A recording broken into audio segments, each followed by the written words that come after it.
Hi there, fam. Welcome back to You Plant, We Water. As you know, I am your girl, Dr. Toya Flowers, licensed professional counselor with a specialization in couples and family counseling, as well as a professor of clinical mental health counseling. And here in this corner of the world, we focus on combining your faith, mental health, and relationship satisfaction to help you have that healthy, thriving relationship that God has for you and that you deserve. And having said that, I would like to welcome my distinguished co host. Hi, I'm Trisha Flowers.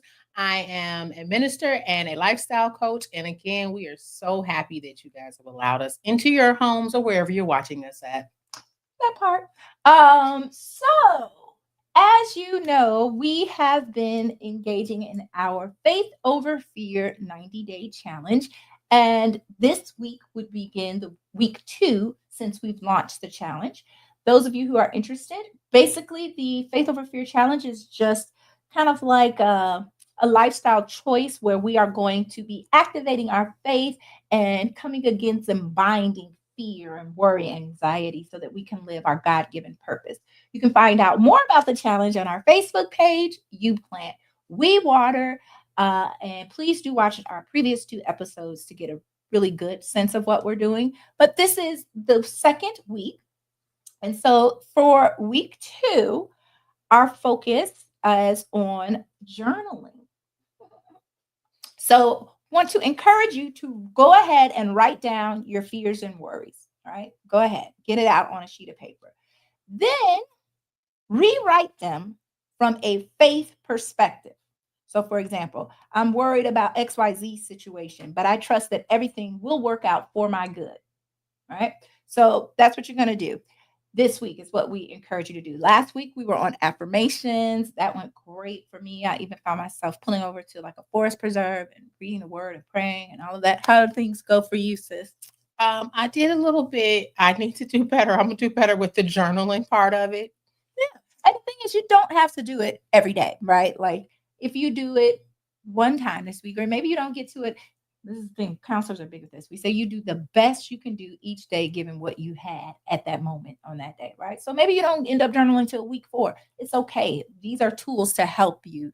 And ultimately, you're doing the challenge if when you feel that fear coming on, you activate your faith. That's the only real thing you have to do during the 90 days. So I'm lying. I actually did. Um, I did. Or I just want to be honest for a moment. So although I wasn't saying it, what I did was I acknowledged what I was feeling on my Facebook page. So for me, my personal Facebook page is like a little caveat of whatever's going on in my world. So I did do it. Love it. So please visit our Facebook page, You Plant We Water. We'd love to hear how things are going for you, what you're doing. You can join this challenge at any time. Whenever you see this, feel free to join. And we do have a community group dedicated to this Faith Over Fear 90-day challenge. So we look forward to seeing you there and how it's going, for each of us. All right. So this week, we are not going to spend an entire session talking about faith or fear because, like I said, this is something that should be happening in all of our lives in the background, right? But and I have to credit Trisha with this idea because it's a great one.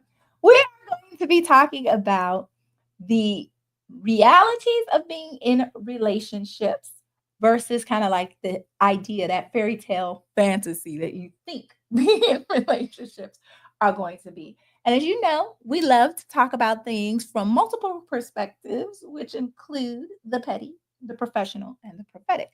So I'm sure you'll get a little bit of all of that today. Right. So, relationships, right? I'm just at reality versus the fantasy. And I'm just going to jump in and you can take us where you want to go with it. But I know one thing I heard early on in my young years when I was preparing to get married is people kept saying, don't spend more time focusing on the wedding than the marriage. Because as little girls, we grow up watching the Disney Channel and the princess and she's saved and all these things, and he swoops up. And so people put a lot of time, money, and effort into this elaborate wedding, right? But not really thinking about what is the relationship going to be like. So I love that you suggested this topic. So with that being said, I too, I'm her sister, as you guys know. We do fixate on a lot of things that are, magical and whimsical. And as women, typically, we see a lot of Disney movies, not just Disney, but all of the movies that are the princess, and it's going to wake up and then you're going to find this person and it's going to be easy. And then you guys are going to just go off and you're going to have one problem and then everything is going to be, be awesome. Right. But I found in my life personally, that was not the case. So I have had to do a couple of restructuring. Good evening. And so those things have helped me to be comfortable realizing that relationships are different, right? It's not, and I'm being very careful and mindful of the words that I use because some people say it's a challenge. It can be, but they're different. It's going to be different for each person. So what I've learned in my personal life is it's never what I thought, right? So I had a goal for myself and I was going to be married and I was going to have 2.3 kids. And the 0.3 was going to possibly either be a dog or a cat or something. It was going to be something like that, maybe adoption. And that was not the course of my life. So what ended up happening for me personally was the things that I thought, how I projected my life to plan out. It wasn't that. And I'm so happy that it wasn't, because I have to be honest, I have a really good life. Like even it is. Let me start. You guys know a little bit of my story. It's not perfect by any stretch of the imagination, but it's good. Like I'm very comfortable in being who I am right now today. And if you had told me that 5 years ago, I'd be like, no, it's not going to work out. Things are going to be just, I got to do it. I got to fix it. And what I will tell you is, in your attempt to fix things, sometimes we create more issues for ourselves. So just relax. That's my input for that little segment. Yeah, so true, right? Absolutely. And it reminds me what you were saying reminds me that his ways are not our ways, right? And so what we imagine is going to be amazing for our life, God sees a bigger picture, and so his plan is ultimately the best plan. So love that. Let's just talk about some of the pieces that we've heard that we think about are the fantasy of a relationship versus the reality of a relationship. I love what you were talking about. Let's see. Pastor Lloyd Kohler says we can plan, but God directs. Yes, yes, and yes. And redirects. That part. He does it all. Like you could have this perfect plan, even for a wedding, a real wedding, you could have it planned to the T, right? But the day of the actual wedding, things start happening that you never thought were going to happen. And you still have to be in that moment and remember what the reason was behind it. So absolutely. There's always something that goes wrong with weddings. Okay. So I know I would say almost like myth versus fact kind of thing about relationships. But to the point you were saying about how what we both have said, like stories and all of that. There's like you're looking for your Prince Charming or Princess Charming or whatever, and then everything's going to be just perfect. So one myth is that there will be no disagreements. Right? Like if I find my perfect person, yeah, thanks, Lawanda, for sure. It's like if I find my perfect person, because that's my perfect match, we're gonna just get along. Like we're never gonna have any disagreement. There's never gonna be any strife. And that's not true. There's going to be strife because and this is something that our mom taught us. You have two people who were raised totally separate, right? And typically we like the opposite of ourselves. So that's going to already create some type of uh, static, right? So if I'm a person that's faith-based and I end up marrying somebody that maybe isn't as strong in their faith, goes back to equally yoked, right? There are going to be issues because of that. But what would we end up doing is like, okay, well, we're going to get married. All of that's going to go to the past and we're going to just live and we're going to be just happy. That's not true. So those things are still going to be at the forefront. You can make it through that, but it's going to take some work, which is why we have counselors. That part. And just, following up on what you said, Mom also used to tell us that if you have two people and they always agree on everything, one of them isn't necessary. Right. So that's just a way to reframe your thoughts and not see it as a bad thing. But having said that, honestly, the more you care for someone, the more passionate you are about that relationship. That kind of increases the likelihood that there will be something that you disagree about. Now, it doesn't mean that you have to fight or have really knock them out, drag them out kinds of conflict. But when we truly care, we're invested. And when you're invested, that's when you tend to have some forms of disagreements, right? Yes, Lawanda is on fire. There will be plenty. It takes consistent effort and the desire to actually care and do better. And that's the piece. You're definitely going to have conflict, but if that passion to do better and you care, you got this. All right, you got a myth or fact, or what are we saying? Reality versus fantasy? The reality is everybody's not going to like your mate, right? Mm-hmm. So if you like your mate and it's good for you, one of the things, I don't remember if it was you who told me this or not, but you don't have to tell everything. So every time you guys are in an argument, yes, or, a disagreement, you don't always have to tell, especially if you have a person like me who won't forget what you said. You have to make sure that you're not just venting at the moment and it's not something that's, like, for instance, I'll use a real life example for myself. I'm upset because this person's not understanding that I don't really want to go to the store. I don't like the store. I'd rather shop online. And I'm telling my sister this, and I'm making the person seem like an evil witch at the time because that's how I'm feeling at the time, right? So I'm like, oh my God, this person is really just doing too much and they just are trying to force me. And that's really not it. It's just at that moment, that's what I feel. But the person may not, your family may not be able to refrain. And that now they think this person's a witch. And you don't even think that. You were just frustrated in the moment. Yes. And that is something in counseling we do share as a tip, that it is better to keep your relationship issues within your relationship. You want to limit the people you go to for those reasons. And also because, you might get skewed advice anyway, because those people are for you in some ways. And to your point about not everyone's going to like your spouse, this is beyond family and friends.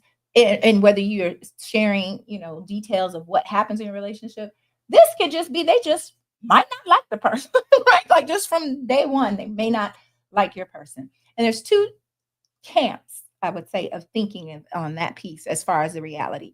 Some would say the people closest to you, if they really feel strongly about your partner, that they just don't like that person for some reason, they are not clouded by love, right? They don't have love goggles on it. So they may be seeing something that you're not seeing. So that's one camp. And on the other hand, you ultimately know the person better than anyone else, your family and things like that. So you are seeing a side of them that they probably don't get to see. And so I feel like I haven't told you all one way to go or not, but it's just that point that ultimately the decision is yours, and you have to follow your own heart because people may or may not. And it's okay. That's the thing. It's okay. You may not always like the person that you're with, and that's okay too. So it's just you have to remember for yourself. And this is the thing that I would say is when you're saying your gripes, also make sure you're saying the positives about the person too. Do not be one-sided and always, and we have a tendency of doing that, always going to your family and telling them the negative things, but not telling them the good because it does make it hard for them. They're like, well, this person obviously isn't any good because you forgot to share the good stuff. Yes. So it was something you said that was another myth, and I just forgot you because you just mentioned it. And I was like, there's one. I forget what it was.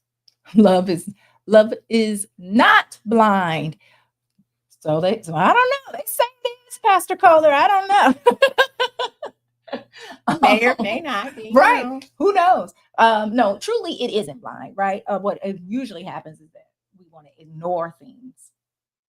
But what was it? It was something you said. All right, we're gonna move on because I can't, but I was like, It'll come yes, to you. that's a big one. Anyway, I can't remember. But we've already talked about you're not going to agree all the time. We've talked about maybe, those around you may or may not feel as strongly about your person as you do. Another, I think, oh, that's what you said. You may not always like your person. You will love them, but I think one myth is that, it's always going to be, you'll always be like, oh, they're so wonderful. Da, da, da.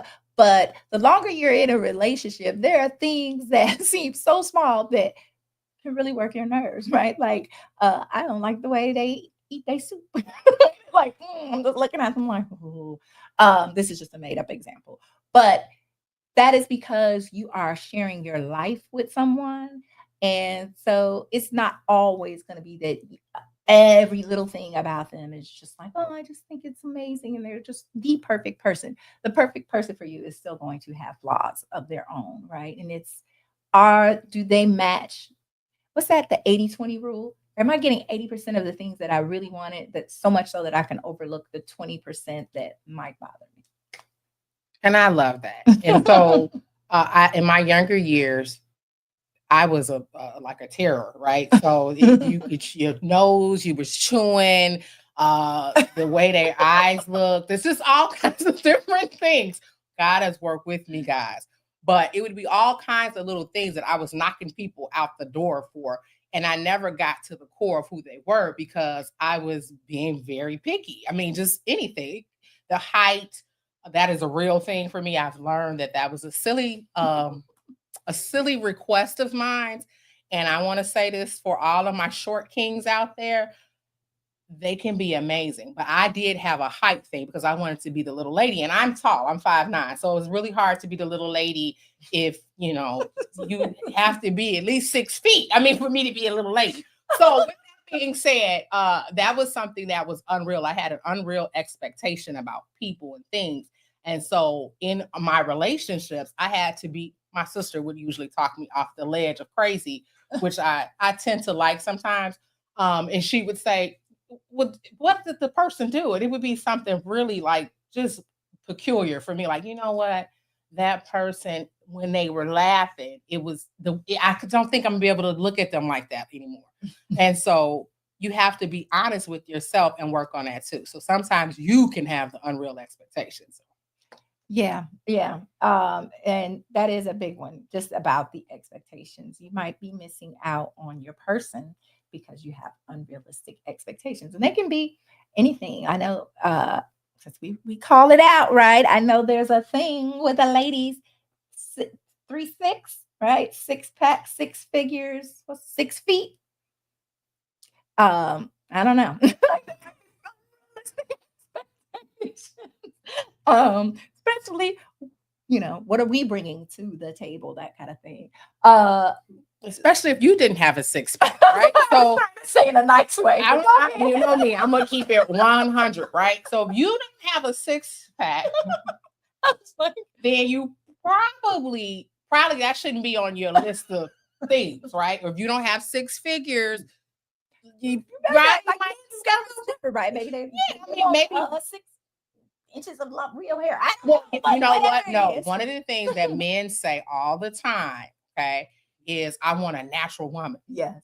You're not natural, sir. You have that spray in your hair. That's not natural. I'm a barber. So, right? So you're getting enhancement. So let's be real. Both of us all have to be honest with ourselves and get to the point where we're being honest. I'm very honest, right? So that's the thing. So you have to be realistic and realize that you're in your 666, you may be missing the blessing because you're not there. You guys could get there because maybe you're gonna work out at the gym together. So go ahead. I love this. Thank you, Latrice. She said, at least my mama, no Napoleon complex. That sounds realistic. But and even for us, right? Even in saying you want to have realistic expectations, you know what your non-negotiables are, and you should stand on that, no matter what other people think, right? Maybe you have, I don't know, I can't think of it, but you're like, I don't know, whatever it is, they can't be a vegetarian, right? I don't know. That might be important to you because something has happened in your life where you're like, I can't do the vegetarians. Okay, but what we're saying is still have an open mind because what if you meet someone who's all those things, but they happen to be a vegetarian, right? So that's again just little pieces about facts versus myths of what it's going to be like when we're in relationship. And I think I know we're closing out on time, but one other one I'd love to mention is that people think that relationships aren't hard work. And they are. In some ways, your relationship might be the hardest work you will ever do, because even when all the pieces come together, you're attracted to each other, you have good chemistry, you have shared values, you got 80% of what you were looking for, all those things, you still have to work at it. It is literally like the name of our show, that it needs watering. If you don't water it, if you don't put in the time, the effort, the energy, it will dry up and die, no matter how great it starts, right? So relationships are hard work. And on my bio, when people are looking for counseling, I always, to give them a sense of what they could expect from me, I always put on there relationships can be the source of great joy and great pain because it's true. And it's real, right? Anything worth fighting for is going to take the work. That's in every aspect of your life, right? If it just comes super easy, we don't always value it. And so when we're not valuing things as a minister, that can be removed. So it's going to take the things you're going to have to water it. You're going to have to take and use the tools, which is why we're here talking to you guys, right? At the end of the day, all of the laughter, all of the funny, we're trying to give you tools so that you can maintain and giving you real life examples of the foolishness that we've experienced. That's why we experienced it, so you didn't have to. Hopefully. And having said that, we know that our audience, that you all have experienced and you have so much to add. So please do visit our Facebook page and share some of your thoughts on things that you discovered were fantasy versus reality, because we'd love to hear it. And I'm sure that everyone can benefit from that knowledge. So again, as we were saying, relationships, oops, sorry, I'm touching the mic. But relationships take work, right? Anything worth having, you're going to fight for. You're going to put in that, and that's why we're just trying to provide as many tools, tips, and resources as we can to help you stay connected in that relationship. Because I strongly have believe, nobody told me this. This is just something I believe. I've been seeing it at least over the last 10 years, that the enemy is out to destroy, especially marriages. Because if you can disrupt that, you can break up the whole family unit, and you could do some things generationally. So anything we can do to help build marriages, help sustain them, and edify the kingdom, we want to do. It was funny, I was listening to the radio on the way here, and the guy was saying, the truth is we've all made a rash decision in a relationship, right? Like that perfect person who seemed like the perfect person, and they did something and we're like, I'm done, I'll break it off with them. And then, however long it takes you, a couple weeks, couple months, and you're in your house like, oh, I made a big mistake. So hopefully we can help you avoid that. That is the goal, right? We want you to be thriving in your relationships. And I believe the same thing. I do strongly believe that That is the best way to go after people, is their relationships, your marriage. All of those relationships have your family, all of those are connected. And so if I can get it at the source, I can make sure that you never go any further, because we know that two is better than one, right? So when we're all on one accord, we can manifest quicker. We can do all kinds of things. We can build, we can do ministry to better, all of those things. But when you're out there doing it alone, you're oh God, prophetic, right? You're under attack, and you will get it. You will get what you're going to get it, because you don't have that covering. Woo. Yes, right. And to your point, as we wrap up about two is better than one, the Bible says where just two or three are gathered, he is in the midst. So that means in every couple relationship and every marriage, God can be right there, right? Right there in the midst. And it's amazing. But that's something we as believers, faith without works is dead. And so we need to do what we can in our knowledge to protect and preserve our relationships, and then turn the rest over to the Most High God. So we thank you for joining us. A lot of times our topics we could talk about for hours. So we have a little bit more time. We got 5 minutes. So we got to make it count. And what is it, the one thing or whatever that you feel like we want to end on this to give to the people? So what is it that you would say? What is it that you would say is the one myth out of the ones that we discussed that may be something that we can work on the easiest? Yes, unfortunately, I don't have an answer, but I can say this, and I think I've shared this before, but it's something I share with my couples all the time. There's a counseling theorist by the name of Dr. John Gottman, and he's really well known because he studied couples and put them in these like simulated houses and watched them for 10,000 hours to see what works. And because he's like an expert on couples, he was asked one time, if you only had 30 seconds to work with a couple, what could you tell them in just 30 seconds that would help their relationship survive? And he said, and I would agree, the most important thing you can do as a couple is to invest and honor each other's dreams.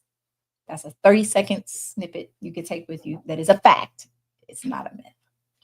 And I would say, make sure that you're also praying right together on, so it all goes together, right? And I love that. And I did throw her on the spot. I was just going to start talking about announcements and little things like that. Yeah. So it was, but I love it. I just couldn't think of nothing. She did think of something, and that's why you want her as your counselor. Oh, that's such a nice plug. You know, I was a little bit of an airhead there. We keep it real over here. So again, we thank you for tuning in. Remember, we are full-fledged into our Faith Over Fear 90-day challenge. As you engage in this process and as you see God move in your life, please let us know what's happening so we can celebrate that, so we can support each other, because iron sharpens iron. And those praise reports, those testimonies, I'm just so excited and looking forward to. Again, to get involved, you can visit our Facebook page, You Plant, We Water. We encourage you to join the community group specific to this challenge, but there's always good content and things like that there. And I'm trying to think other announcements. We want to be sure to, as always, thank those who have helped make this show possible. So why don't we take a second? I don't think we've done this. I want to thank WVTC for having us on the show. They are a wonderful network, a studio, and just a great family support. And so we thank them very much for this time and this platform. And we'd also like to thank our executive producer, Bishop Lloyd Kohler, pastor of Mission Covenant Church in Blue Island. Charlie says, communicate with each other more and honestly. That is a great final takeaway, right? That part. Thank you. So as always, you all, we're here and we'd like to say we're gonna behind the scenes. We're keeping it we're about to end. We keep finding out we got 3 minutes, 5 minutes, 4 more minutes. And we're trying to make sure we give you guys all that we have in a limited amount of time, because I do want to say this. We pray before we come on. And so these words, even in our laughter and things, are coming from the Most High God. So we are making sure that we are being obedient. So we're trying to make sure that we're getting it all in. So with that being said, we would like to go to. I think that took a minute. So we love you all. And as always, you plant, we water.